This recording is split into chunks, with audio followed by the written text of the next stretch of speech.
I'm at the point where, we've got the cash flow and I want to get more long-term wealth. I want to buy large assets that I can, use some of the skills that I've learned for optimization to improve the net operating income and overall equity in a building. Hello, you're listening to Ready, Set, Go Real Estate Investing Podcast, presented by Brandon Elliott. This show will be going over all aspects of real estate investing and is intended to educate, motivate, and prepare you to take action on your first or next real estate investment. For more information, please visit BrandonElliottInvestments.com. Thank you for listening and enjoy. What's happening, everyone, and welcome back to Ready, Set, Go Real Estate Investing Podcast. I'm your host, Mr. Brandon Elliott. Excited to have Quentin West in the building with us today. Not in the building, it's virtual, but we're going to have fun. So you're in North Carolina, so coast to coast right now. I'm in San Diego. You got started investing in real estate back in 2019, so about 6 years ago, right? You started coaching about 3 years ago also, and you have a unique situation, right? You found yourself about to get into the foreclosed, on your property. So pre-foreclosure going into, and something had to take place, right? So instead of losing your property and just giving up and walking away and saying, well, real estate sucks, like so many out there do that run into problems, you got creative. You moved out. You ended up doing short-term rentals, Airbnb on your property, and then it turned into a success, saved the property, got caught up, and then turned it into a business and started actually making six figures plus doing it, which is pretty awesome. So there's a lot to be said with that. But for anybody that doesn't know who you are, where you're from, your background, and why the heck you even got started in real estate in the beginning, like what was life like before that? Do you mind just giving us that 30,000 foot view? Yeah, for sure. So my name's Quentin West. I'm the CEO and founder of Shortcut to Superhost. Today, we help newer existing investors start, optimize, or scale their portfolios. So whether you're just getting started, you literally just found out about Airbnb and decide, hey, it's a good idea to jump in or put my spare bedroom on the platform, or you've got 200 plus units. We've helped anybody between that range. And I would say I had a really rocky start to life. I went to Virginia Tech for aerospace engineering, thought I was incredibly smart at the time. I worked, marginally at best in high school and got into my dream school. And about a year and a half in, I figured out I sucked at school in general, especially math, and aerospace engineering was not something I wanted to pursue. So I dropped out of college, became the black sheep in my family for a little while, and I started working construction. And I was really interested in real estate, always really interested, but obviously didn't have the money to get started, didn't have the knowledge, and didn't have the guts to jump in. And I had a series of pivotal things that happened in a very short period of time. I was working as a heavy equipment operator. I swung a crane into a power line. I almost died on a job site. And after that, I was like, screw construction. I'm done with this. This is too dangerous. And I was like, well, maybe I can get my real estate license, and then that'll ease my way into the investment part of the business. And I didn't realize how hard real estate agents actually have to work. And 3 months in, I made no money. And I got a foreclosure notice for my house. And I was considering just letting it go, or, maybe like reaching out to everybody in my family to try to get some help. But I met over coffee with a friend just to catch up. And he ended up telling me that he had an Airbnb down the street. And I was like, well, if your place is making this much money, like maybe I can just put my place up and just pay the bills, maybe catch up, save the house, figure out, something else later. Yeah. So I moved back in with my parents and became the black sheep again because they didn't realize how much trouble I was actually in. I wasn't sharing that. And the first month I made $1,000 in profit. Nice. Totally blew my expectations away. I mean, I barely knew anything about the platform. The second month I made $1,500 in profit. And by the third month, I realized that I've got some potential here. Like this could be a business. It was the most money I ever made dollar per hour working in my entire life. So I went to YouTube to try to learn some creative ways to get more properties, because I bought that place with the FHA loan. I had little money. And at this point, all I had was a credit card. In the YouTube video, talked about Airbnb arbitrage, where you could rent a house and with the owner's permission, sublease it on Airbnb. And Sure. if you collect all the money and pay your bills, you hopefully have $1,000 a month left in profit. And I didn't even finish that video. I went straight to Zillow, started calling owners. 7 days later, I met through coffee with an owner and we signed a lease that day. And I'll never forget, I had to make up some story about me taking possession 2 weeks later because I didn't have any money. I didn't know where the first month's rent deposit was going to come from. But I told him my team, my 3-man team, me, myself, and I needed 2 weeks to get everything set up before we could take possession, and he went for it. And I sent myself an invoice through QuickBooks, and I paid it with my credit card so I could liquidate that credit card and then write a check to the guy for the first month's rent deposit. Man, come on. When there's a will, there's a way. When there's a will, there's a way. Let's go. Yeah, I had to get so creative during that time. I mean, I had nothing, I mean, obviously, my parents had money. I grew up in I would say upper middle class, but didn't want to reach out to them, didn't want to, really do any of that. I wanted to bridge my own way and had to beat my head against the wall all the way up. I love that. So you liquidated some credit cards into cash. Did you have any issues with the liquidation? Did they freeze any accounts, or how much money did you take out? It was only like $6,000. It wasn't, they didn't liquidate or they didn't freeze anything. They didn't give me any issues. But it was the first time where, I didn't even know if it was going to work. I just tried it. I was like, I've got this credit card. I think it was like a Chase Preferred or something. Yep. And I've just maxed it out. And I used that first $3,000 for the first month's rent deposit. And I had another $3,000 plus another credit card that I used to buy furniture used off of Facebook Marketplace. That's good. Just for everybody's caution out there, typically be very, very cautious because you could, if it's a certain dollar amount, certain relationship with that card, with the bank and so forth, we've seen it many times, people trying to do it themselves and getting their accounts flagged or financial review or just shut down. So just be cautious. But again, I'd rather you not overcomplicate things. When there's a will, there's a way. Quentin had no other option. He wasn't going to go to parents. This was an option, and he ended up utilizing it, and it worked out in your favor. So talk to me. After you got the cash that you needed, then you started 2 weeks later, you jumped in and started rocking and rolling with it. Yeah, I would say it took me about 30 days to really put everything together because, I had to go and piece together everything used. Yeah. And then I had to take it to the house and get everything set up. And so probably about 60 days in, I made my first $1,000 in profit on that place. Then the next month, I think we averaged about $1,200 on that place throughout the years.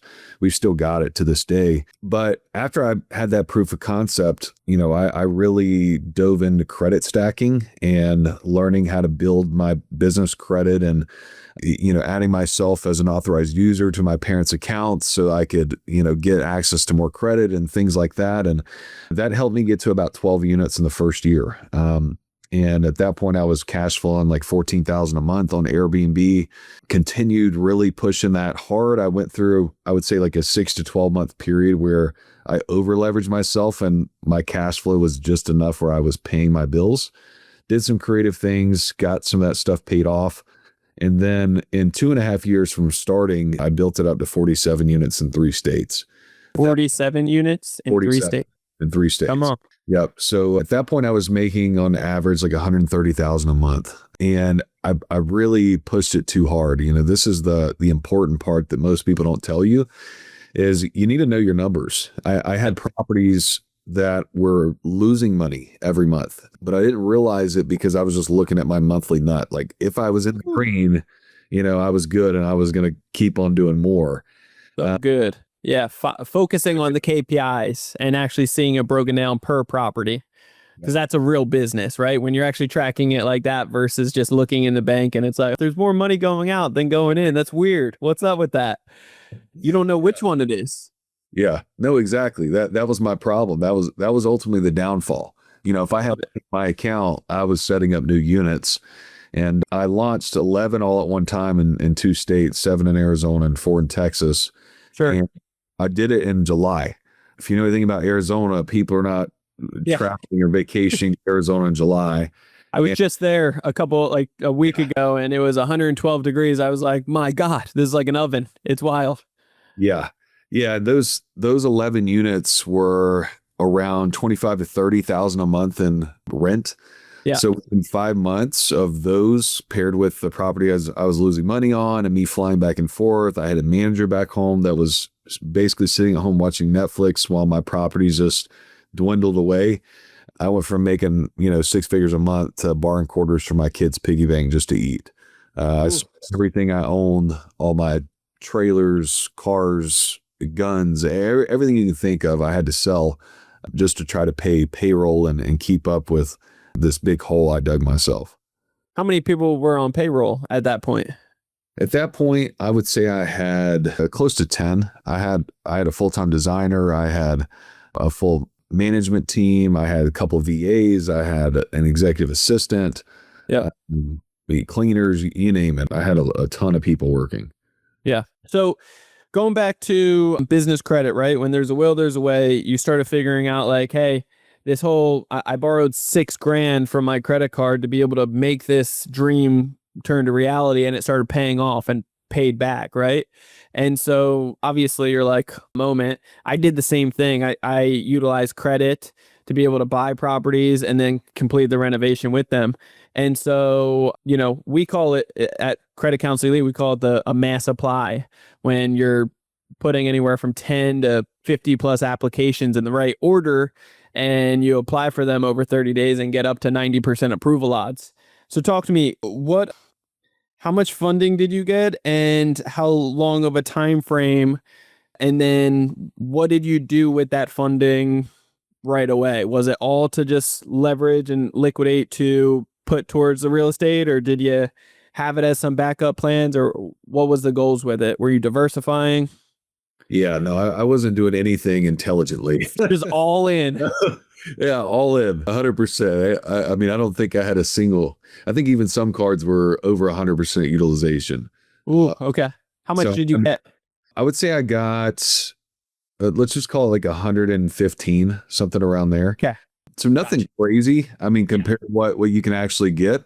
Yeah. But as soon as I got what I thought was like a huge number, I just stopped building it and just went all to open up as many units as possible. Yeah. And then, yeah, go ahead. So the 6,000 that you started with for that first property, what did that look like? Where did you spend that $6,000? So 3,000 on first month's rent deposit. Well, I guess a little less than that. My rent was $1,300 a month. So really cheap rent. Deposit was the same.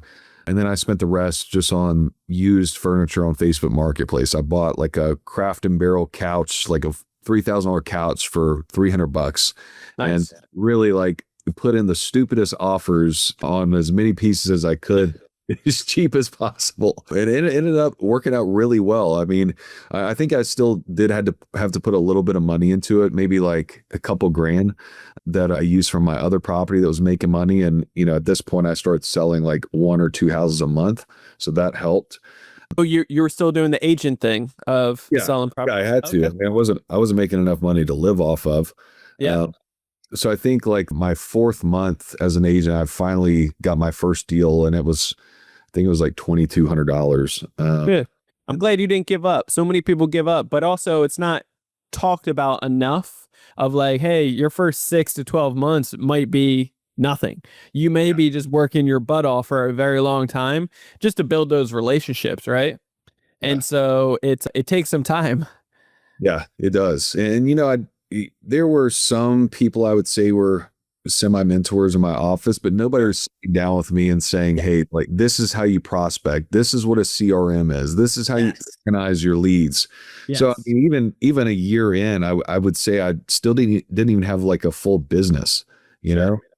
And then I ended up dropping my license about 2.5 years in, just because I was tired of going to the classes and I really didn't need it anymore. Yeah. That's good. So, I was going to get my agent's license in the very beginning. And at that point, I already had 10 income producing properties that I was buying one at a time. And I realized that I was doing it for the wrong reason. I was doing it for credibility and maybe that I could get better deals or something. I don't know. And then eventually I realized right before I paid all the fees and everything, and I was just about to take the test, and I was like, you know what? I actually don't want to be an agent. I don't want to be like slave labor of showing properties or writing contracts, like not for them. I rather for me.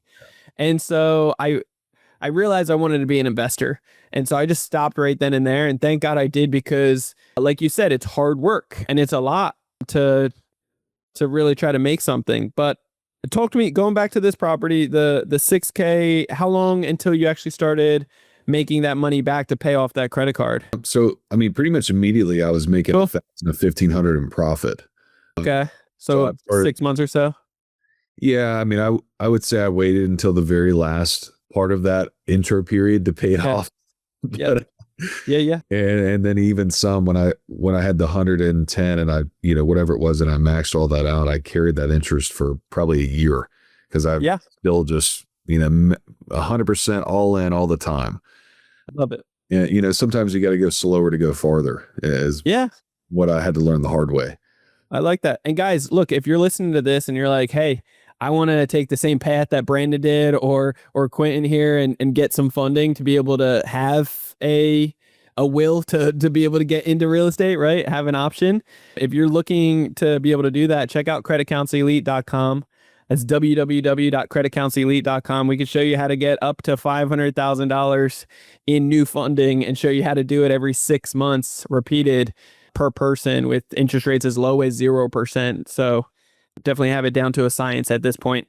That's awesome, man. So talk to me about, you started growing and scaling this, and until you felt like, well, you realized at some point there was like an element of, oh crap, I think we're losing money here. You're in 3 states, 47, what was it? 47 different units. Yeah. And so where was that moment? Because you weren't keeping track of like the KPIs or per property broken down. How did you find out that you were losing money, and what did that look like? What did you do first? Yeah. I mean, I would say it wasn't a moment. I would say I got hit by a truck. I remember explicitly waking up one day and I had negative $2,500 in my bank account. I owed $67,000 in rent on the first. It was the first. And my Amex bill was at $150,000 for a charge card. And it was due that day. So here I, 210 due today with a negative bank account balance and no money coming in. So, I mean, that was the moment. But you didn't see it at all. And it just, until it was there. I saw it, like creeping up on me, but obviously, if you don't know exactly what to do, you're just going to keep working, then that was my mindset up to that point. I'm just going to keep grinding until it gets better and not ask for help and, consult with people that know more than I. I really didn't even, like, I knew there were podcasts and stuff out there, but I didn't know about like business coaches and, these communities you could join where there's people that have gone through all these things that you may go through. Yeah. And so what did you do in this season when you're like, rent's due, I can't afford it, don't have it, my credit cards are maxed out, couple $100,000 in debt, and my bank account's negative? What did you do? I mean, I would say for 30 days, I just kind of ignored it. I didn't know what. I mean, I spiraled down into such a depression that I could barely go to bed before lunchtime because it was like nothing I could do in a single day was enough to get me out of the hole. And I was, just extremely depressed. I mean, I don't know how else to describe it. Helpless. But eventually, I would say it took me 3 months to get out of that like wave. Obviously during that time, I wasn't just ignoring everybody. I had to talk to people I owed money to and tell them what was going on. Finally, after the 3rd week in a row of the check being on the way, they realized that there was a problem, and I had to be honest about the situation. And pretty much how I treated it was I just told them exactly how bad it was, and no matter what happened, I would pay the debt off. any way that I possibly could and make things right. And they could either decide to split from me at that time, or we could work together to, get back on top. And I had a couple people that wanted to just go their separate ways, and some were not as nice. And I tried to pay him as long as I could. I have one guy that I had bad blood with out of all the properties we had, because I tried for 3 months. This property was in Texas. I tried for 3 months to get the house rented. I was trying to find a tenant for him to replace the rent that I was supposed to pay him, because he wouldn't let me out of the lease. And after 3 months and their agent not showing up for showings and him telling me it wasn't his problem, it was like, sorry, man, like there's nothing more I can do. And of course he was angry about it, but what do you do at that point? I mean, I'd paid him as much as I possibly could to try to do the right thing. But ultimately, he was inhibiting it and making it even worse. So other than that, everybody that I owe money to, I paid off. The people that worked with me over the years, and some forgave some of the debt, which I appreciated. And, how much money did you owe for the guy that you have bad blood with? Oh, it was like $3,000. It wasn't anything crazy. Have you just thought about like paying him the difference, like paying him that money back? Yeah. Yeah. Okay. So talk to me about. Now that you say that, I may reach out and just do that. I mean, honestly, I haven't really thought about it since then. To be honest, the guy kind of was an asshole from there and posted my name all over the internet. So I kind of did have some negative connotations toward him too. But yeah, to close the gap, I think that would make sense. Yeah. It'd probably feel good on both sides. Yeah, I agree. Nation. Yeah. So as far as how long did it take? You said it took 3 months. You basically had some people say, no, we want to go separate ways. Pay us back when you can. Other people said, fine, we'll work with you. What changed? Oh, it was longer than 3 months, but that took me 3 months to go from wallowing in my sorrows to getting out of the hole and just deciding I'm going to fight back. Like you're going to step up and say, hey, I have a problem, everyone. Here, hands up. Like, this is this. Yeah. Yeah, exactly. Okay. So it took a couple of months to speak up behind it. And then afterwards, how long did it take to turn things around? How many properties did you drop down to? 47 to what? I would say around 30. Okay. Dropped down to around 30. Still in 3 states? No. Oh, right now we have 45.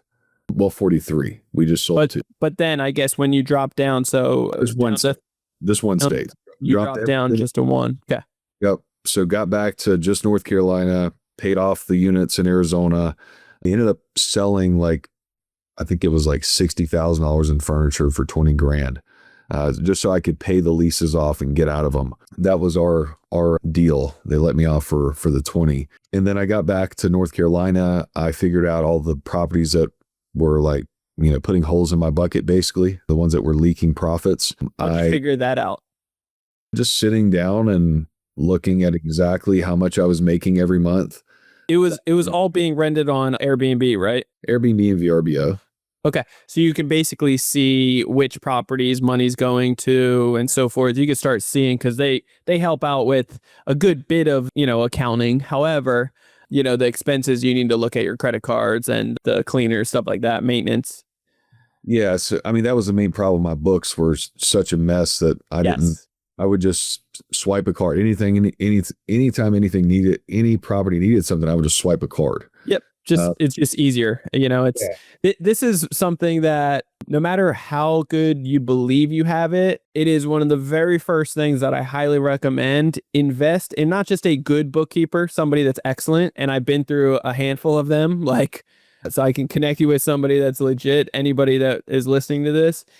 But we hired on over a year ago, maybe 2 years ago now, a CFO that has been everything, found an extra $500,000 in an account. How embarrassing was that? And then just recently found another $36,000 from a merchant account that was closed years ago that they didn't tell me about. There was money in there and that they were just holding hostage that we had to sign off and get released. I was like, you're kidding me. But these guys are constantly when you have not just finding money, saving money, making money, they have projections of where we're currently at towards our goals and what it looks like on a monthly basis, how off we were last month or how above we were, and all these different things. And when you have clear indications of the finances, then you have clarity behind the business in general. You know where the boat's moving. And it's so important. It's everything. It really is. So invest in that stuff first. If you start making some good money, guys, like I highly encourage it. It's going to be a huge blessing. So you just started doing that stuff yourself, starting to dial it in it, overall. And you're like, oh, here's where all the expenses are. This is the money in, money out. And then what? Some of the properties were coming up for renewal. So just didn't renew the lease. Yep.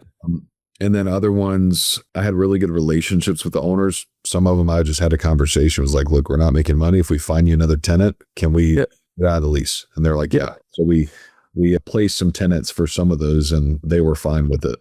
With the furniture, though, because you filled up all these properties, I'm sure, right? A majority of them. What did you do with that stuff? Because it's not as easy as just like getting out of the lease. And like you said before, you sold $60,000 worth of furniture that you probably paid 60 grand, but you sold it for 20. It's only because it's hard to sell furniture. Yeah, it's funny you asked that. I have probably 10,000 square feet. Oh, yeah. Furniture right now. Yep. It's hard to sell that stuff. You could open up a damn shop right now. That's your next business. Yeah. I mean, we probably have like 8 houses worth of furniture in there. Wow. Some of the stuff I've given away. Yep. Like I have a couple friends and family members. My parents have some Airbnbs. I've given them some of the furniture. Some of the stuff I've sold. We've had local people that I've coached and they wanted to set up Airbnbs. And I was like, well, go look in my storage. Like, please buy whatever, or I'll give you some of the stuff. But yeah, I mean, it's not like you can sell it top dollar or even for half of what you bought it for. Yeah. Rarely even a quarter. If you can get 10 to 20%, you're in good shape. So talk to me, how much is that storage unit costing you per month? Oh, it's in basements of homes that we own. And so they don't use the basement in those homes. So we just lock them off and use them as storage, and they're climate controlled and stuff like that. So the stuff is not good. Not dungeons down there. Not dungeons. Okay. But yeah, I thought about just doing like a massive yard sale and just getting rid of running a couple ads on Facebook and having a couple hundred people come out and just buy it all. Yeah. Must go. I like it. Yeah. So what, is there a silver lining here? How did things get turned around and stabilized? And how you feeling with books now? Do you have a bookkeeper? Yeah, we've got a fractional CFO, just like what you have. And they've been a massive lifesaver. They help with mergers and acquisitions too, and do all kinds of stuff. So they've been a lifesaver for somebody that's very unorganized like me. But yeah, we had to get really creative. Like, obviously, I dug such a huge hole that the Airbnb revenue alone wasn't enough. Eventually, I could have gotten out of it, but not at a speed that would make sense. So I started doing like partnership flips, I guess you would say. Like, I would find a deal, and I didn't have any of the money, but I would negotiate the terms and secure the funds, and then would split the profits. So I did like 3 of those and made like $100,000, and that paid down a big part of it. And then I had a house that I bought seller financing in I guess this was 2020 or 21. And it had appreciated a lot since then. I think I had like 150 in equity. So I sold it, and that paid off basically the rest of what I owed after that. Now debt free, you're in a position that everything's paid off. How long were you in debt on the credit cards for? Were accounts getting closed out? Were payments? Yeah, so I lost the Amex. That was the only one I lost because it was a charge card and it was so high. So we ended up negotiating that and paying it down. And they gave us, I think is it called an Icon card or something? It's something they give for, like, if you negotiate down a debt, they give you some card to start your credit again with them. But I ended up negotiating that down once I got back on top, so I could start establishing my relationship with them again. Obviously, like having a platinum and especially the gold card for like advertising and stuff, you get so many extra points or to keep that relationship. Yeah, exactly. So Yeah, it took some time, but we got it right. And now Okay. much, much more cautious with credit. Yeah. Yeah, you want to be cautious with credit because you don't want to make the mistake of mismanaging it, right? And then like at the end of the day, because I'm sure the credit score got trashed as well, right? And so during that time frame, now we got to rebuild the credit again. And if we focus on business credit and business credit only 0% and get hundreds of thousands, if you need 100,000, great, get 200,000, get 300,000, and diversify and have, but know your numbers, right? And have this stuff dialed in and get more of it every 6 months and move money around in case, but obviously just be a good steward of that stuff because it's super, super crucial. It's very important. Yeah, I like it. So talk to me. What's the current moment look like? And then how's life changed now? And what does the future look like for you? Yeah, man, life has taken a dramatic shift. A couple of years ago, I owed money to so many people. I had over 100 creditors calling me a day. So it really gave me kind of some PTSD for phone calls. I had to change my ringer after that period of time. But getting back on the backside of that, now we just launched a software. We've got over 1,200 students in 15 countries. We've got 43 units. I'm actually selling my arbitrage portfolio right now. We're in the process of that because we started a new model called fractional hosting. And we're raising money for a 166 unit hotel in Vegas. So a lot of exciting things going on now that I would not have thought would have happened this quick, just on the back end of something as dramatic as that. Yeah. Are you partnering with other people doing these things, or is this like you're leading it and you're... I'm not leading it. No, it's my first hotel. So something that large is a $16 million building. I'm a co-GP with a guy called Alex Lovely. He's a friend of mine. He's got, I think, 59 million or so under management.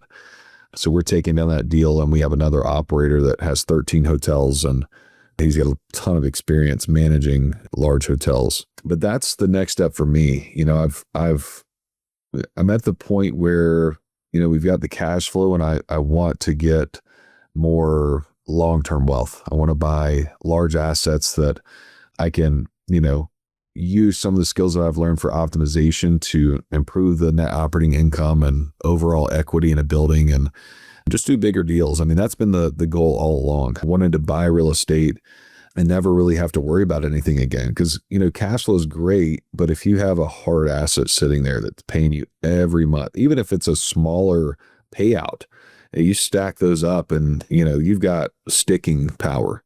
You've got something that people can't take away. And that's really what I'm focused on right now. That's good. I love it. Well, man, I appreciate you being so vulnerable and transparent on your experience. Yeah, it's powerful. It's exciting to see that you've stabilized and got things, got out of debt, which is awesome. And a lot of learning curves, but this is why we do this stuff, right? We're here to talk about our journey. So ideally the listeners learn from our mistakes and don't make them themselves, right? You don't want to go through the same pain. And so learn from this stuff. But yeah, Quentin, how can people get a hold of you? Yeah. So I would say Instagram is the easiest. New Deals Homes. Or if you want to get access to our free course, you can text Superhost to 26786. Love it. And guys, if you want to connect with me, go to Instagram. It's Brandon Elliott Investments, or our business page, Credit Counsel Elite on IG. If you are looking to be able to get the most amount of funds, I'm talking up to $500,000 with the best rates, the best terms and conditions, as low as 0%, and do it with confidence and boldness, up to 90% approval odds. Have the option to repeat it every 6 months. I'm talking massive amounts of funding and putting it to work responsibly. We show you, we guide you, we give you the support throughout the whole process. And if you're interested in learning more about that, just simply go to creditcounselelite.com. That's www.creditcounselelite.com. We have free live training twice a week, Wednesday nights and Saturday mornings. It's a no-brainer. Would love to serve you there. Otherwise, if you have just checked out if you've just checked out Ready, Set, Go Real Estate Investing Podcast for the very first time, hit that subscribe button. We'll see you on the next episode next week, every single Monday. And then leave that 5-star review. Greatly appreciate all love, all the support, and looking forward to you guys reaching out. We'll see you soon. Till next time, guys. God bless. Thanks, Quentin. Thanks a lot, Brandon. This has been another episode of Ready, Set, Go Real Estate Investing Podcast, brought to you by Brandon Elliott. For more information, please visit BrandonElliottInvestments.com. Also, please don't forget to like, share, and leave a comment below. Thanks again for joining. Until next time,